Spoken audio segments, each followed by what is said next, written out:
Just a couple of days before the election, this week we talk no on 205, which is the legalization of marijuana. Welcome to the Mike Broomhead Show. Well, I got a message, I got a song. Can I get a witness?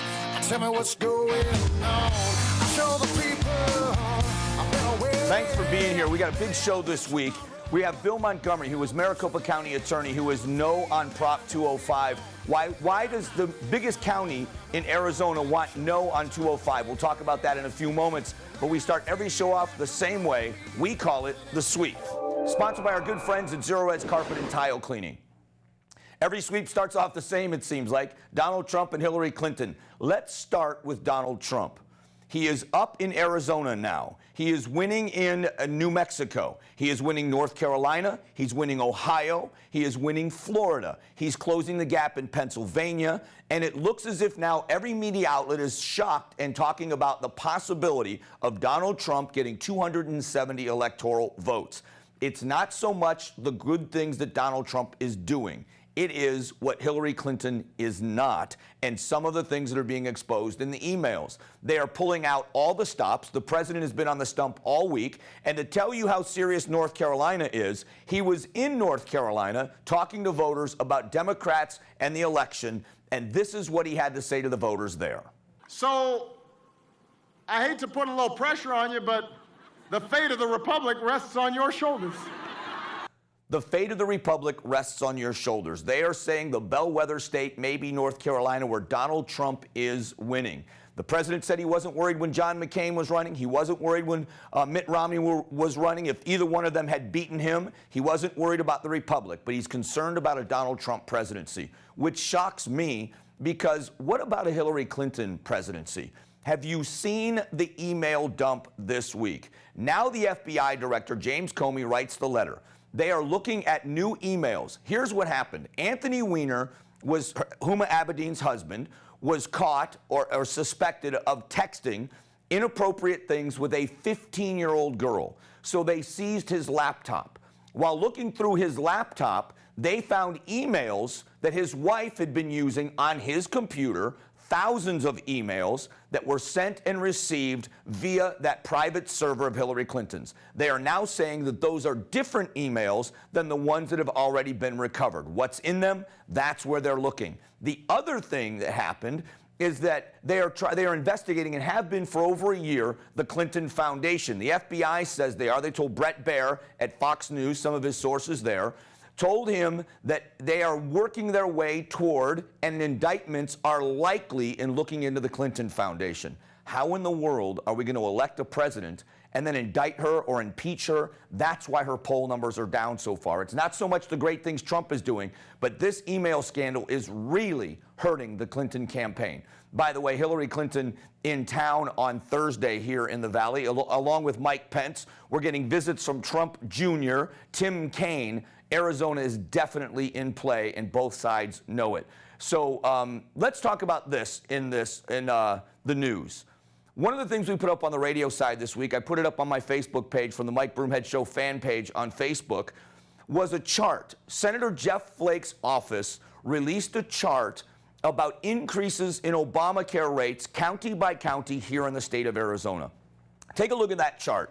Look in Maricopa County. You can see it's a 40-year-old single male, and then you have the couple and what they would pay this year in premiums. A family of four. Look there in Maricopa County, a family of four is going to pay $1,518 in Maricopa County. Last year, they paid $785. That is almost an $800 a month increase in premiums. You name one family you know that can absorb an $800 a month hit. If you had $800 extra a month, you'd buy a bigger house. But there you are in Maricopa County, you're seeing the big increases. And that's not even the biggest. There are some counties over $1,000. I got an email from a listener on my radio show this week. Her name is Denise. She said she is an insurance broker herself. Her family, for the first time, will be uninsured next year. Her premiums are going to go up to $2,777 a month. Not only that, her deductible, $13,500.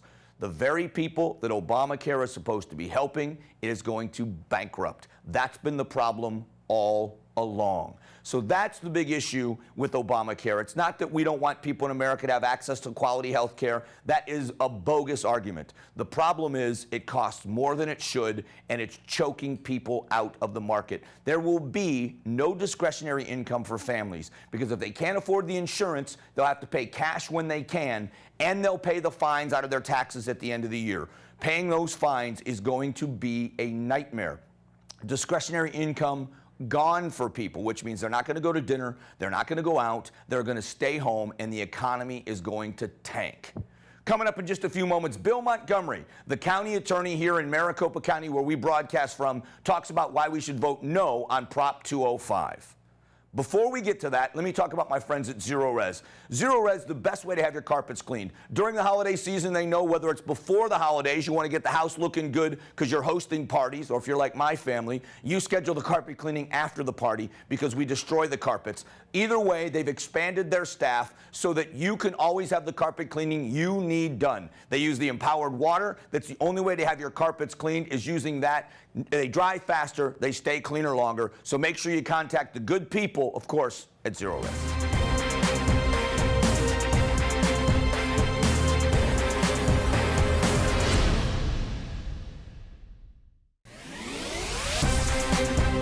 Very important election year, a lot of propositions on the ballot, not just the presidential race, and one of the most important ones is Prop 205, which is the legalization of marijuana. Last week on the show, we had J.P. Holyoke on, who is in favor of Prop 205. This week, Bill Montgomery, county attorney in Maricopa County, and you are against 205. Yes.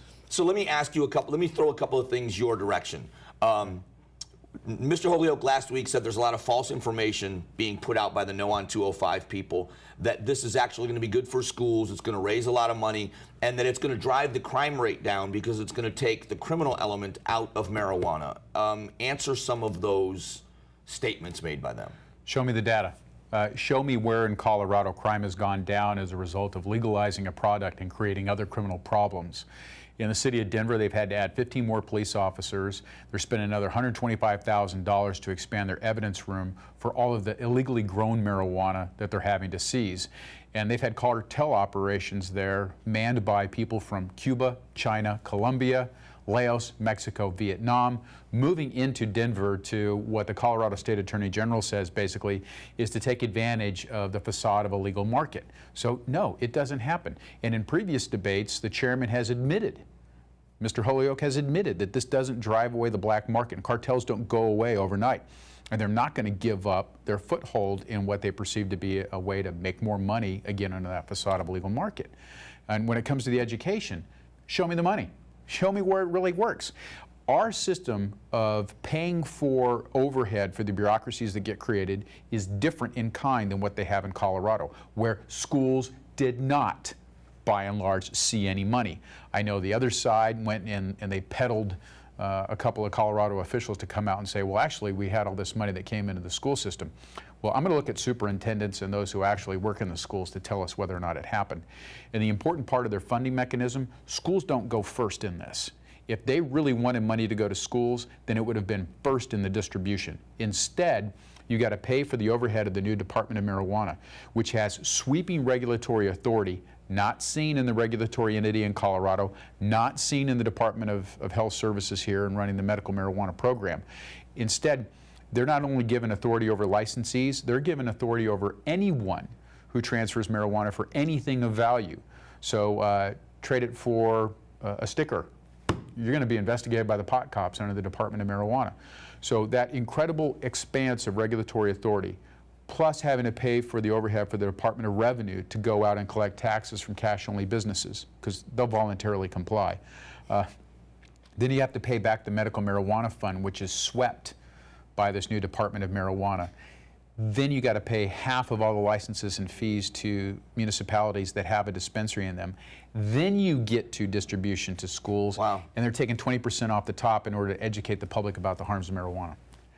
So when they make the case that by the big number of drug cases in your office are marijuana cases, if those go away, it's going to alleviate a lot of the pressure on your office and make it easier for you to go after what they call more serious crimes than fighting these drug cases. Yeah, and you can only make that statement if you don't understand how we currently prosecute marijuana offenses. We have a huge diversion program, the subject of some media interest over the last week, because the other side wants to accuse me of somehow benefiting from a diversion program, and all those monies go right back into the diversion program, unlike the money that Mr. Holyoke and other dispensary owners are going to make that goes right into their pockets.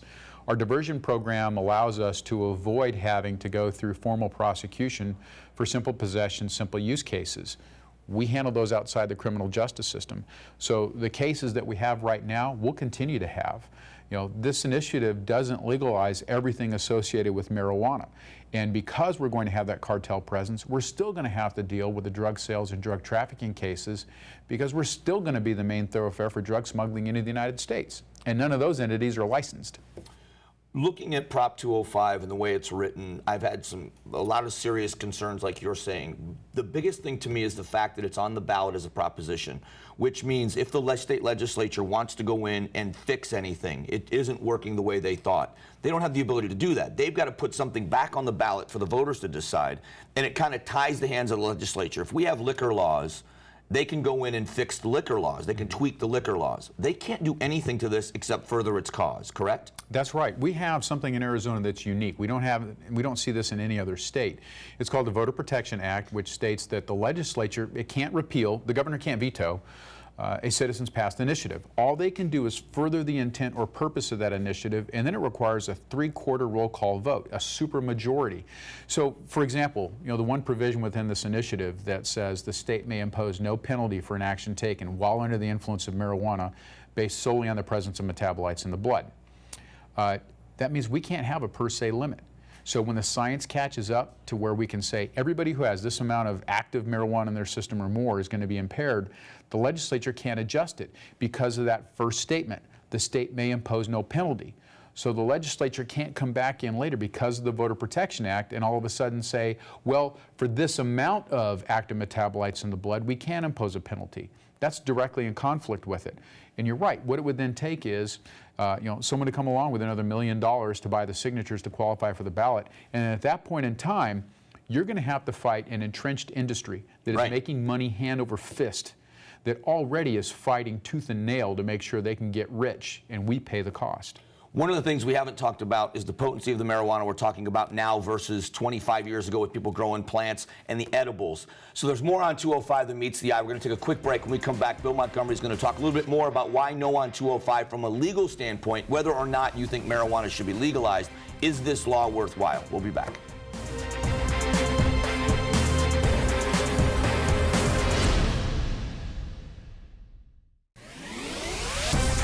We're talking Prop 205, the legalization of marijuana, and it doesn't matter if you're someone that doesn't care whether or not marijuana is legalized. I think the issue, for me anyway, in this law, and Bill Montgomery joins us from the county attorney's office in Maricopa County, the law is a bad deal. It gives a monopoly to the already existing medical marijuana dispensaries. They're going to monopolize the industry. The lion's share of the money is going to them, and I think the fact that the legislature, which we covered, can't change this if necessary. Right. One of the things that scares me the most about medical marijuana are the edibles, because the potency is getting bigger and bigger and bigger all the time. They're always trying to outdo each other. Mm-hmm. What can be done about those if this law passes? Well, the way that manufacturing and marijuana is defined within this initiative, dispensary owners are going to be able to produce edible types of marijuana, cookies, candy bars, the brownies, various other types of edibles, gummy bears, gummy worms, and the THC concentration that's used to make those types of products can be in excess of 90% pure THC. Even the smoked variety now, it's nowhere near what marijuana used to be. This isn't the ditch weed with 3 to 5% THC. Retail stores in Denver right now are averaging 18% THC in the smoked version, and the Drug Enforcement Administration has seized shipments of marijuana out of Colorado where it's been as high as 36%. So it's a very different drug. Now, the impact on Colorado communities was such, and on kids who were getting access to the edibles, that the Colorado legislature outlawed those forms. Our legislature can't do it again because of that Voter Protection Act. And there have been 80 different pieces of legislation go through the Colorado legislature to try to amend, retract, address, outlaw various things as they've learned going along over the last 4 years. And we can't have one that'll do that because of how our Voter Protection Act works. So it's a very different drug. It's a very different environment. And you're right, Mike. There are people who maybe have overall a belief that drugs shouldn't be illegal in the first place. But just like a legislator during session who says, okay, I agree with the idea in principle, let's see how we can implement it. Or they say, but I don't like everything else you've thrown into that piece of legislation. You vote no, you go back to the drawing board. And at the end of the day, we also have to keep in mind, you know, at the federal level, this is still illegal. And I'm a states' rights guy, but there's a process to follow to do this. You know, effectively, we're creating anarchy at the state level when it comes to our drug laws, and that doesn't work very well if we're going to be a United States of America. So what do you say to those people? And I think I maybe would fall into this category. I grew up with, I've never done drugs myself, but most of my friends, I don't want to say all of my friends, most of my friends did smoke weed when we were in school. And they all became very productive, very good citizens when they became adults. So what do you say to someone that says, I don't see the harm in it. If it's legal, it's not going to change my life. What's the big deal? So what's the big deal on Prop 205? Well, look, not everybody who smokes marijuana is going to become addicted, particularly if you're an adult. But the problem that we've got to keep in mind is that when we as a society say that it's okay to use something, we're going to get more use of it. And comparisons today between marijuana and alcohol are not fair comparisons. They're two different drugs, they act on the body differently, and the usage rates are very different. Alcohol is more prevalent in our society, so of course the consequences are going to be greater. But does that mean we have to wait for the consequences for marijuana use to catch up before we say, oh, wait a minute, we don't like now what's going on with marijuana, and it really is just as impactful as alcohol is? What I would say is, you know, ultimately, take a look at how we actually deal with substance abuse issues within the state of Arizona. We're a treatment-first state. You can't go to prison for your first two use or possession offenses. All the programs we have for diversion and deferred prosecution are meant to help people who have a problem with drugs avoid future contact with the criminal justice system. And let's have an honest conversation about what we really do and what people really want to see. And then we can have a legitimate public policy conversation. But this entire initiative has got nothing to do with social justice or wanting to save the criminal justice system resources. This is all about lining the pockets of current dispensary owners. The Marijuana Policy Project came in, said, we're going to put an initiative on the ballot, we're going to legalize marijuana. They didn't want dispensary owners pooling their money together to fight it, so they bought them off. How did they buy them off? They give them first access to the licenses, they give them protections for their market, they ensure that municipalities can't restrict their ability to sell, and that's really what's going on here. It's very selfish and very self-centered. And again, dispensary owners make money, and the rest of us pay the cost. Devil is always in the details, and that's why 205, I say, is no. And the big reason is the legislature's hands are tied because everything that we do can be adjusted down the road, except in these cases of propositions. And something as serious as the use of marijuana is something the legislature should be able to regulate. And that's why we wanted to have you back on. So we appreciate you. Bill Montgomery is the county attorney in Maricopa County, and always a great guest. So thank you. Thank you, appreciate Mike. it. We'll be back.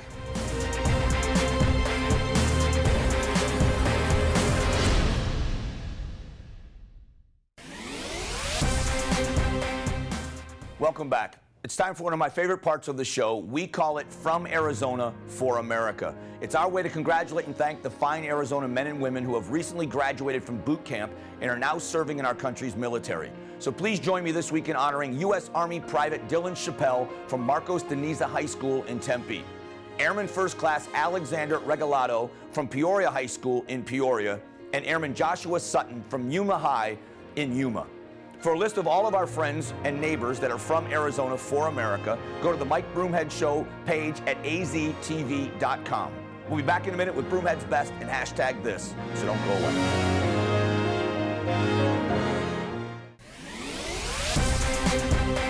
Time for my favorite part of the show. We call it Broomhead's Best. The Chicago Cubs win the World Series. Connection to Arizona, of course. The Chicago Cubs spring train at that beautiful facility in Mesa. Extra innings, Game 7, rain delay. Everything you could imagine happened, but they pull it off in 7 games, a 108-year drought. What that means, of course, is the Arizona Cardinals now have the longest streak without a world championship in major sports in America. Let's see if we can't end that soon. And now what's burning up the internet? We call it #this. Halloween costumes. We're calling it #Dwight costume. Lincoln Gill from Chandler dressed up like Dwight from The Office. This little kid was so darn cute and looked so much like that character, the picture went viral on Halloween. Nice to see a cute costume, not scary, not offensive, just really funny. So congratulations to him and to his parents. That was pretty awesome. We'll be back here in a moment to close out the show. Don't go away.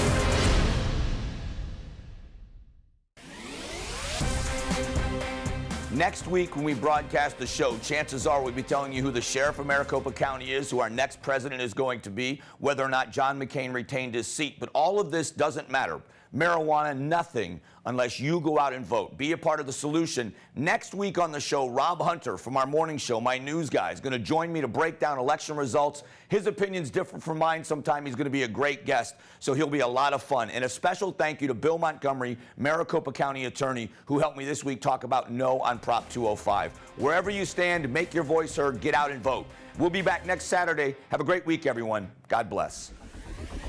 Get more of Mike Broomhead on Facebook, Twitter, and of course weekday mornings from 6 to 10 on News Talk 550 KFYI.